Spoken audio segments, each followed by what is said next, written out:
Shqipëria kërkon një lider, jo politikan. Shqipëria, një vend me histori të lavdishme dhe burim të pasur kulture, ndodhet në një kryqëzim të rrezikshëm.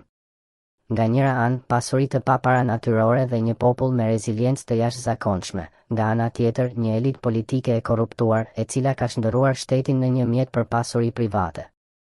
Edi Rama, Sali Berisha, Ilir Meta dhe Lulzim Basha nuk janë lider, janë shembuj të përsosur të politikanit modern, një specie që merret me fjalë të mprehta, lojra pushteti dhe shpërblime financiare, duke e lënë vendin në mjerim.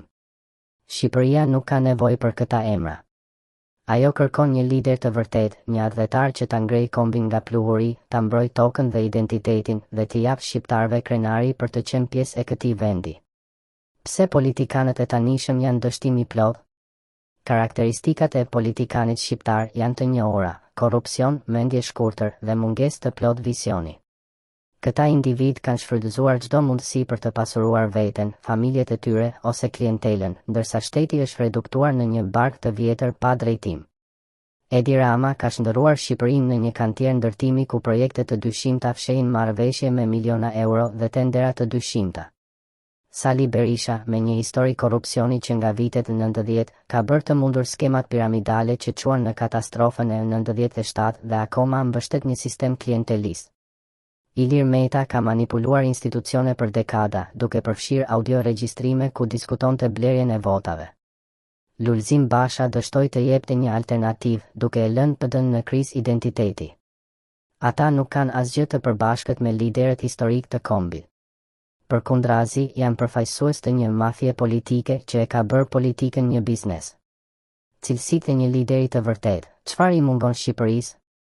Një lider i vërtet nuk flet për evropianizim ose modernizim, ndërsa shkatëron çdo institucion. Ajo nuk shikon shtetin si një bankomat. Lideri i vërtet kombëtar duhet të ketë atë dhe dashuri e patundur, të luftoj për integritetin e territorit nga çamëria në Kosovë dhe të gjitha trevat shqipfolse dhe të mbrojë çdo shqiptar kudo në botë.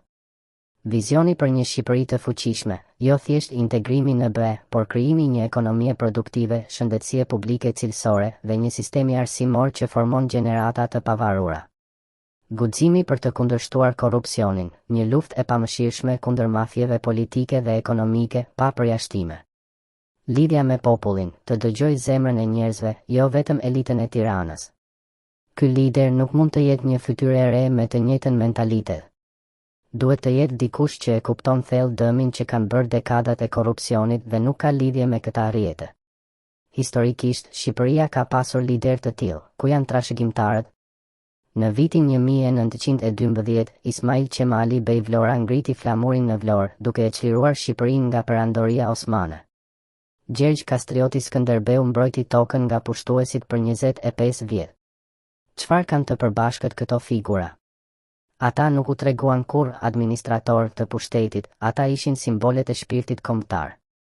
Sot, Shqipërisë i duhet një Gjergj Kastrioti shekullit XXI, një strateg që të luftoj korrupsionin si një pushtues i huaj, një diplomat që të përkrahë çështjen shqiptare në botë dhe një reformator që të ndërtoj shtetin nga themelet.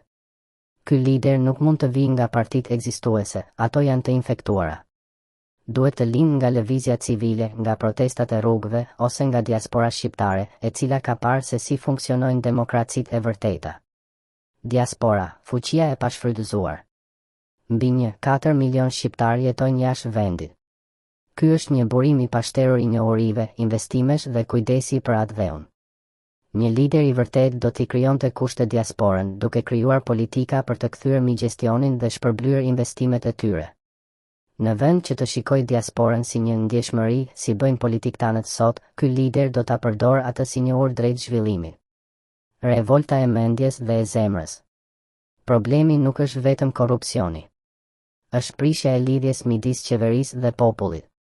Shqiptarët e rinj largohen jo vetëm për shkak të ekonomisë, por edhe për shkak të mungesës së shpresës. Një lider i vërtet do ta rindërtonte këtë besim duke krijuar qindra fabrika në vend që të lejojë shkatërimin e bujqësisë. Ndërtuar spitale moderne në çdo qark, jo vetëm në Tiranë. Fushat për bashkimin kombëtar duke përfshirë Kosovën dhe komunitetet shqiptare në Maqedoni, Maltëzi, Serbi dhe Greqi.